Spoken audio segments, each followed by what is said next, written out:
Assalamu alaikum and welcome to Perspective. We saw with the recent by-polls as far as Sialkot is concerned, also the AJK elections, there were some surprises as far as the PPP was concerned. Of course, the PMLN and its defeat, it seems to have brought a lot of difficulties as far as the PMLN is concerned. What can we expect from the party in the next couple of weeks, in the next couple of months? What are some of the problems that they have faced during this campaign? What does this mean overall for the political situation vis-a-vis as far as the government, PTI is concerned? Of course, their narrative as far as Sialkot is concerned, the popularity of the government at this time and the way, according to them, as they say, the narrative was followed through, vindicated, so to speak, as far as the government is concerned. Of course, there are a lot of cries of the elections, of whether the elections were as legit as there seems to be the belief as far as the opposition is concerned. Of course, they're crying foul. How true are these allegations? What is the overall picture as far as the elections are concerned? What are some of the surprises? Where are some of the surprises as far as the overall picture is concerned? We'll be talking about that. All of that today with a view to the overall political situation. Our team has prepared a package of what the overall scenario seems to be at this time. Let's go have a look. The success of PTI's candidate Ahsan Salim Baryar in Sialkot with a margin of 7,117 votes came as a surprise for many. PTI won PP38 by-election and now has 2 provincial assembly seats in Sialkot district out of 11 Punjab assembly seats. The PP38 seat had fallen vacant after PMLN's Akhtar Subhani passed away. Sialkot is considered as PMLN's stronghold, where the party had won all 5 National Assembly seats and 9 out of 10 provincial seats in the 2018 elections. PTI's victory in AJK and Sialkot presents a unique challenge to the PTI rivals. While the PTI government has now started focusing on development projects and schemes, opposition, especially PMLN, is struggling to find ways to counter PTI in the political arena. Several reasons are being discussed in the media for the PMLN's recent defeats in AJK and Sialkot. The most important reason on offer is the non-clarity on part of the leadership that who is leading PMLN at the moment. Shehbaz Sharif was missing throughout the recent AJK and by-election campaigns, and the media is speculating about rifts within PMLN. It will be interesting to see how PMLN's politics shape in the future. I have with me today Javed Jadoon, who's a political analyst. Thank you for joining us today. We're also joined by Rana Ihsan Afzal Khan from the PMLN. Thank you for being with us. Javed, let's start off with you. How do you see the situation now? Sialkot, of course, if we talk about the election, it's a surprise. It's as far as for the PMLN is concerned. And of course, they're crying foul. They're saying that the elections themselves were not as, according to them, as fair as, of course, but that we've seen as far as the AJK elections are concerned also.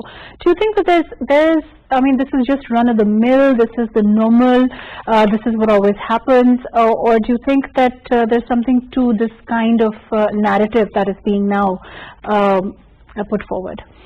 Thank you very much, Mahrukh. I think this time around there was a lot of hype as far as the AJK elections were concerned. The top leadership from the main 3 political parties was there, participating in different rallies in the election campaign. And there was a lot of expectations on part of PMLN to fare as far as the contest was concerned against PTI.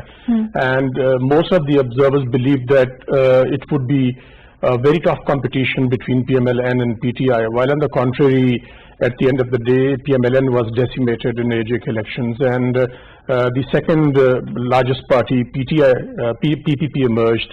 And I think that was kind of a surprising element, because hardly anyone expected PPP to emerge as the second largest party in AJK elections.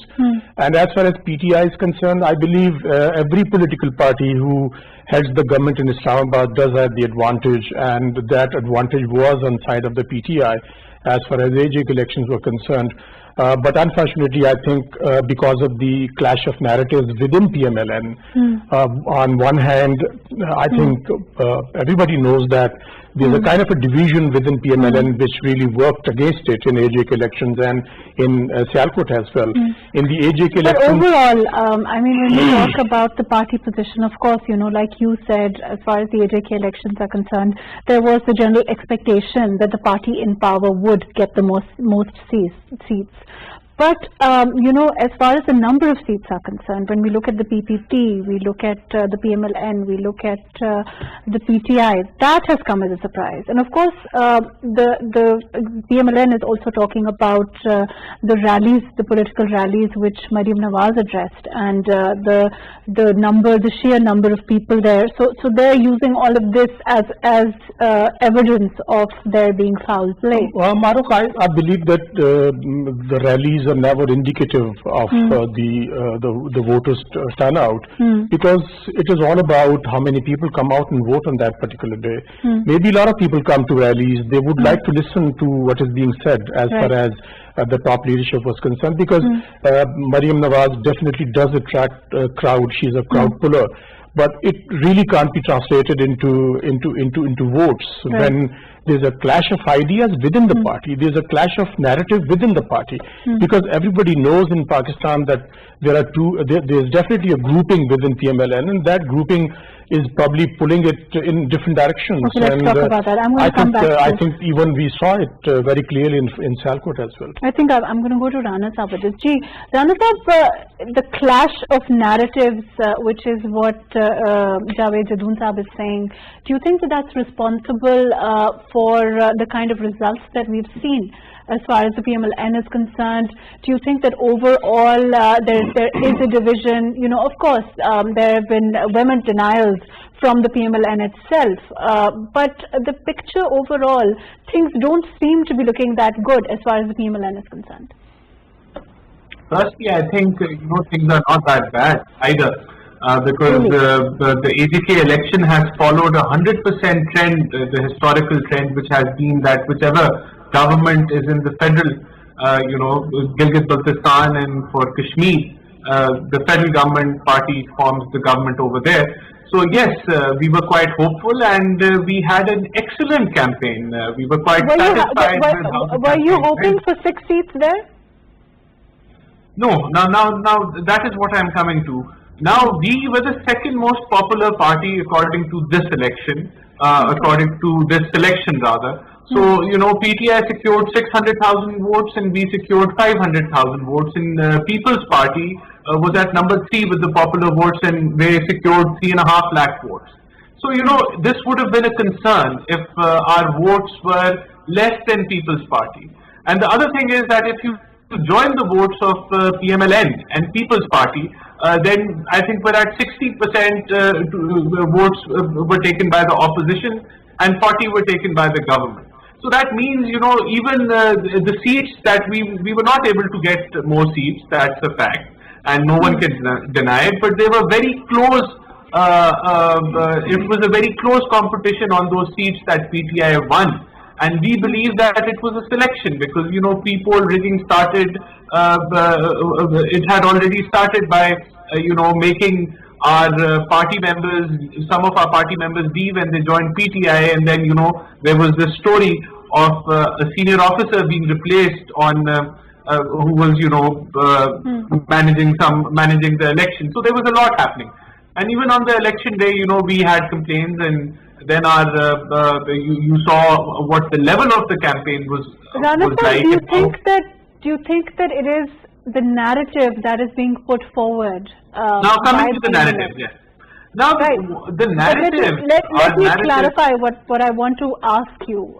As far as the narrative is concerned, are you getting the kind of response that you would like as far as the narrative is concerned, or do you think that there is a very obvious division in the narrative?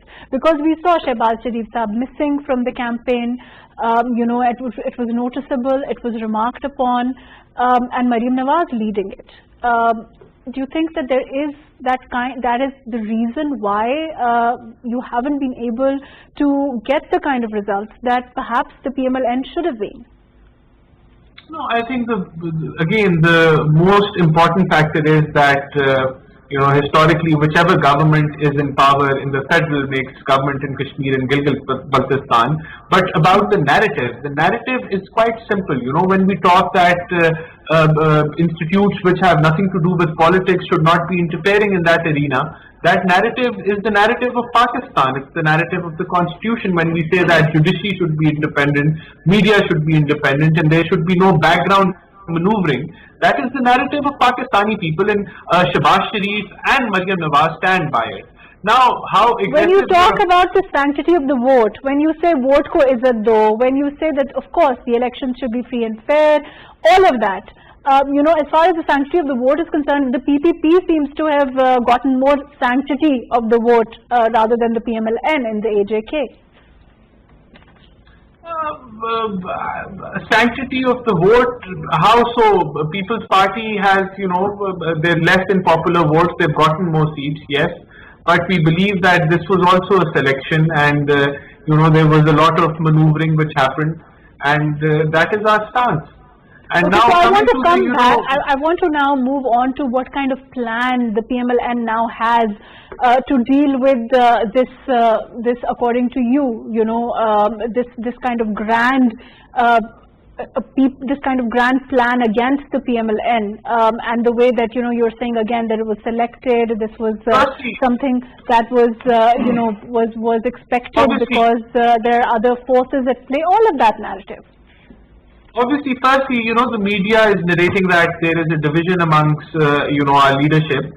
So that narrative has to be destroyed, or it has to be, you know, covered. So I think that should be a priority of the party to see, to show to the public, even though it is not such a way. But you know, we need to make an effort to show that our leadership is united, as it is factually. And I think apart from that, nothing much has happened. We have not, you know, really been effective so much. I think, you know, were you expecting to lose in Sialkot? What was your question? Were you expecting to lose in Sialkot? It was, no, we were not whether it was done according to some grand plan or not. Were you expecting it? No, we were not expecting it. We thought, you know, it was an easy win, and maybe we were a bit overconfident about it. But we thought that, but there, you know, there's an explanation for that. And in the election, one has to lose and one has to win. But this specific candidate was the son-in-law of the head of bureaucracy in Punjab.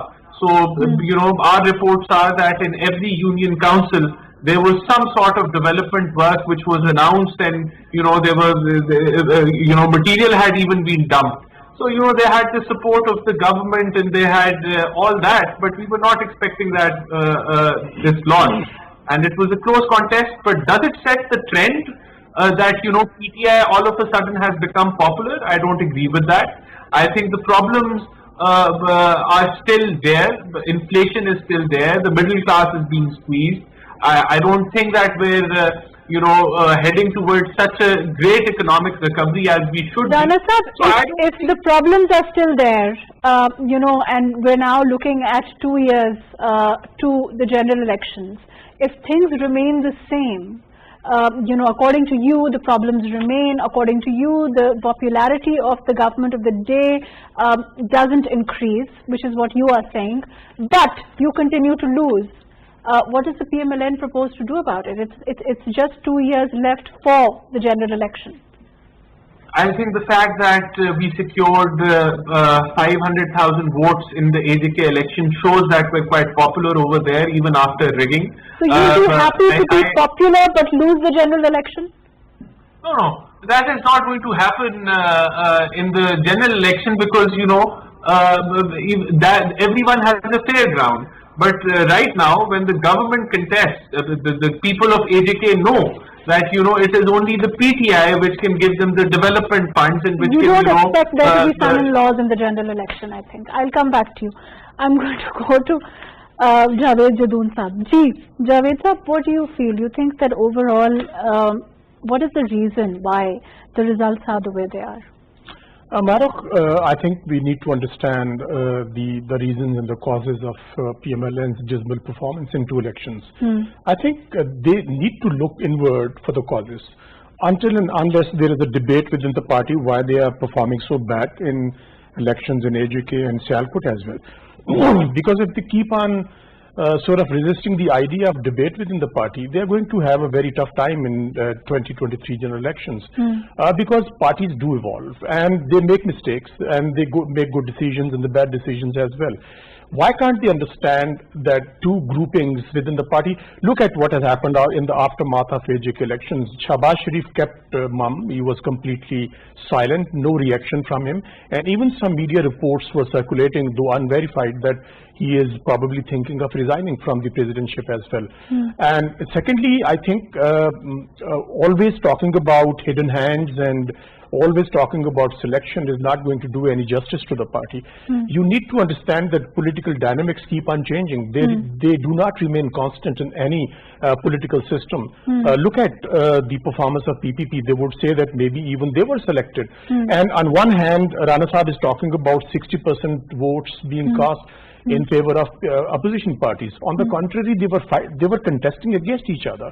So you really can't count those votes as far as the two main political parties are concerned, being backed by them sort of collectively. It was a three-pronged fight, and ultimately PMLN lost so badly over there that even Shahbaz Sharif was not able to say anything about it. I think there has got to be a kind of internal debate. They must initiate the kind of has been conspicuous in his absence anyway throughout the election. Do you think that, if there is, and I think Rana Sahab is also saying, he's saying that perhaps we need to give, if that impression indeed is wrong, then that impression needs to be corrected as far as, to the public. Right, Rana Sahab?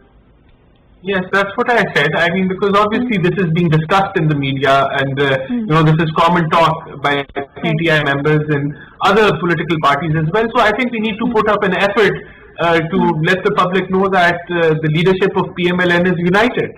So I think our leadership has already taken notice on that, and we'll be working towards that. So you plan to be more united in the future? I think Mahrukh saying that we're more united, we're actually united, but actually what is happening on the ground is entirely different. It's contrary to what the party leadership says, and I think they should accept that they were quite fairly beaten in Sialkot elections. And even then, if they talk about hidden hands and selectors trying to steal the elections in Sialkot, I believe that it is a downhill journey for the PMLN, and if they don't arrest the slide, they are going to end up in a very bad situation in 2023, because now they need to reorganize, regroup, and they have a narrative which is not a divided narrative. On one part, Pakistan Muslim League and talks about there are hawks within the party. The hawkish line is being pursued by Mariam Nawaz, while on the contrary, even Rana Sahab knows that Shahbaz Sharif is being considered as a moderate and as a dove who doesn't believe in confrontation with the establishment. And the kind of statements were issued. For example, I would like to quote one example, the Afghan NSA meeting Mr. Nawaz Sharif in London. I don't believe it really went well as far as the people at large are concerned in Pakistan, because the kind of statements or the kind of observations made by Afghan NSA was so bad for Pakistan that I think every Pakistani abhorred it. And secondly, another leader, when he made a statement in AJK elections that he would like to seek the support of Narendra Modi. I don't understand what kind of a politics is this. Then one of their MNAs sitting in a comedy show, in a television show, he talks about hanging Modi's portrait in his drawing room instead of Imran Khan's. I think that's a very immature politics on part of PMLN. While riding on the tide of popularity is one thing, while doing that, they need to understand the expectations of the people of Pakistan. When they win in Punjab, the same government was there in the by-elections, and when they lose in Punjab, same election and same government over there, and they talk about selections and hidden hands. I think there has got to be a realistic debate, a rational debate within the party. Unless they do that, I see a very grim situation for PMLN in 2023. Rana Sahab, I don't want to badger you, but overall, you think that as far as the PMLN, the two narratives, the theory of the two narratives, I will call it, because you will of course deny that there are two narratives. the theory of the two narratives now needs to end. As far as, you know, we talk about Maryam Nawaz or we talk about Shehbaz Sharif Saab, both of them, you know, whether he is seen as more conciliatory, more, you know, perhaps coming to the middle, you know, and not being so vehemently against, you know, certain the narrative that Maryam Nawaz, of course, has come out with. Do you think that there needs to be now an amalgamation of the two? Either there has to be one narrative which is more conciliatory, or there needs to be the other way around, and the PMLN then needs to stick to it, whether it's whichever narrative according to the PMLN will prevail. No, Mahrukh, to be frank, I don't believe that we lost these elections due to our narrative. So I don't see the narrative as being an issue.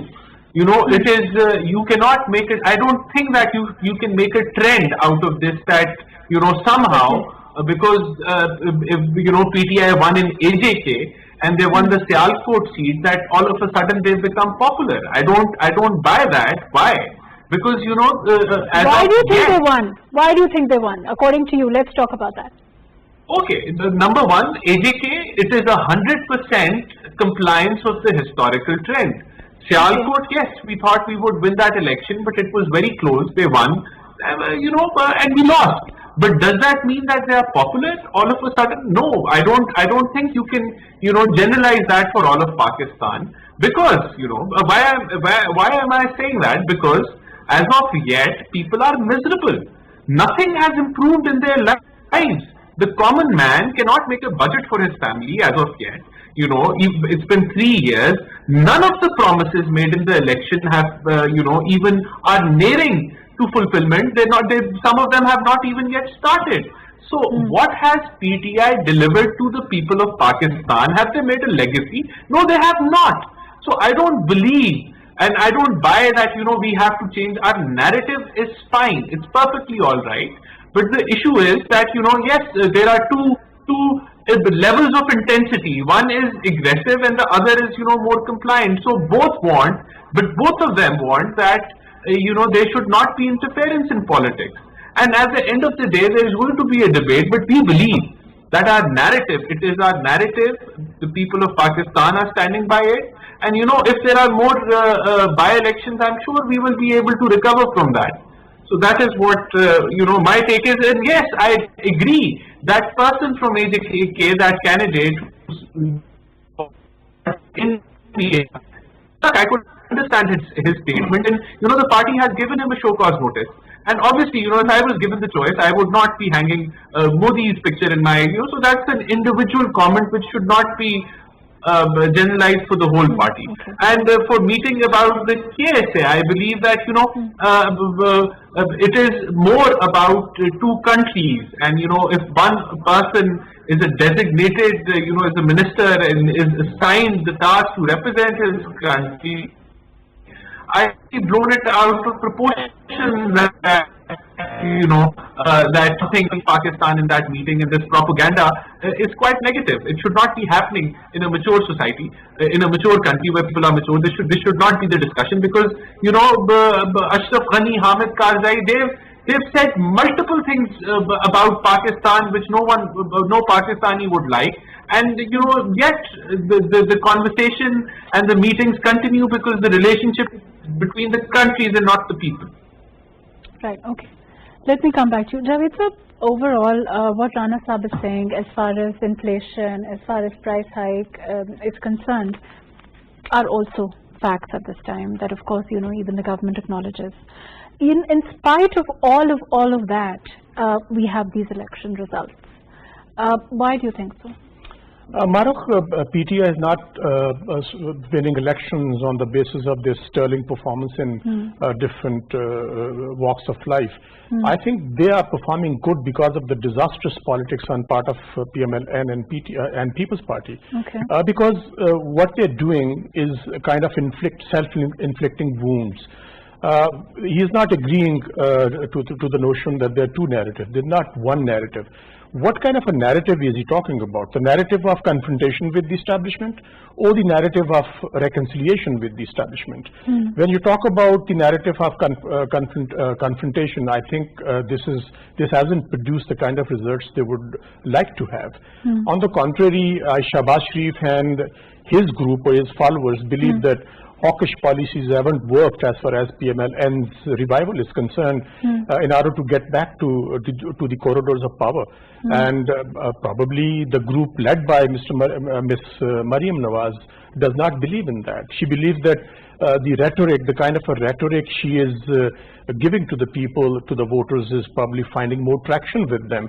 But it hasn't translated into garnering more votes. Votes being the way they What is important is when people come out and cast their votes in your favor. Listening to the speeches or the inflammatory speeches of the politicians is one thing, and coming out and voting is entirely a different ball game. I think that is the point which is missing as far as PMLN is concerned. And secondly, I think there's definitely a debate. There must be a debate, and got to be a debate within the party. They must be pondering about the defeat in Sialkot. I agree with Rana Sahab that and every political party which is in power in Islamabad, it does have the advantage, and PTI did have that particular advantage in AJK. But unfortunately, he's not talking about the dismal performance, or rather the debacle they had over there, because they expected more seats and they didn't get them. People's Party was nowhere to be seen as far as the two-way contest was concerned, and ultimately they ended up with 6 seats, and People's Party with 11, and PTI probably with 26, 27 seats. Let's come to People's Party. What about the People's Party and their 11 seats? That also has been a surprise, isn't it true? I believe that People's Party knew that the kind of politics being pursued by Maryam Nawaz and politics being pursued, or politics of confrontation being pursued by PMLN is going to work in the favor of PPP, because I mean, well, look at the kind of electioneering which was done in AJK. AJK is a disputed, Azad Jammu and Kashmir is a disputed territory. It is bordering the occupied Kashmir, which is in turmoil right now, which has been turned into a huge prison camp by the Indians. And Indians, and as well as their Kashmiri brothers, were watching very carefully what is happening, or what was happening in AJK elections. Instead of talking about Pakistan's principal stand, Pakistan's principal position vis-a-vis this resolution of the Kashmir dispute, they were sort of hurling allegations against each other. They were talking about, there was so much of a mudslinging in AJK elections that the Kashmir itself went on the back burner. They were talking about, I mean, their own grievances, talking about how to put the opposition on the map, whether be that the PTI or PPP or the PMLN. Look what kind of a language was used over there, and how the electioneering campaign reached a very boiling point, and to the extent that some of the leaders were expelled from AJK. I think they need to understand that it didn't go well with the people of AJK, as well as with the people of occupied Kashmir as well. They really disappointed the people of occupied Kashmir, who have been struggling for the right to self-determination, and who have been suffering Indian subjugation. And they believed that they would be, the parties would be talking about their plight, they would be talking about how Pakistan could help the Kashmiris. But on the contrary, they ended up talking about each other and throwing mud against each other, and accusations, allegations, and counter-allegations. So I think this is the kind of thinking process which has to take place in every political party, not just one. Right, I'm going to go to Rana Sahab. Rana Sahab, we saw Dr. Firdaus Ashik Awan, and how she said that narrative of the state will prevail overall. Of course, the PTI is jubilant with the victory that in Sialkot in particular. How do you take that statement? How do you answer that? I think the narrative of the people will prevail, and that has to prevail. The narrative of what is beneficial for the people and who will give them, what they want, or try to at least make their lives better will prevail. So that has to prevail overall, and nothing else can prevail in a democracy. And I agree with Jadoon Saab that the level of debate in the election was not up to mark. I mean, we should be talking about our performances. We should be discussing other people's performances rather than discussing personalities and, making accusations. But sadly, this part comes from Prime Minister who is obsessed with the opposition and trying to put them behind bars. And that has been the historical trend. Here I would like to point out that, the fact that we say that maybe we're going overboard by saying that this is a selection and, we keep on saying that the elections are rigged. But that is the history of the Pakistani elections, and we feel that this system has to be corrected. Right. I'm just going to come back to you. We have with us Dr. Shehbaz Gill, the Special Assistant to the Prime Minister. Shehbaz Sahab, overall, there is the PMLN is saying that this is not a categoric. The way that the people have voted is in no way, reminiscent of a rejection of their narrative. How does the PTI see it? This win in Sialkot and the AJK elections.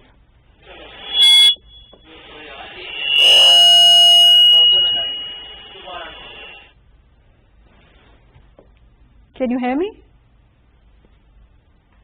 Sorry, I think we've lost contact with him. Rana Sahab, please continue. I'm sorry, there's been a problem with the connection. We have to fix the problem where all parties, raise questions on the election being fair and free. So, we believe, and we have put forward our recommendations.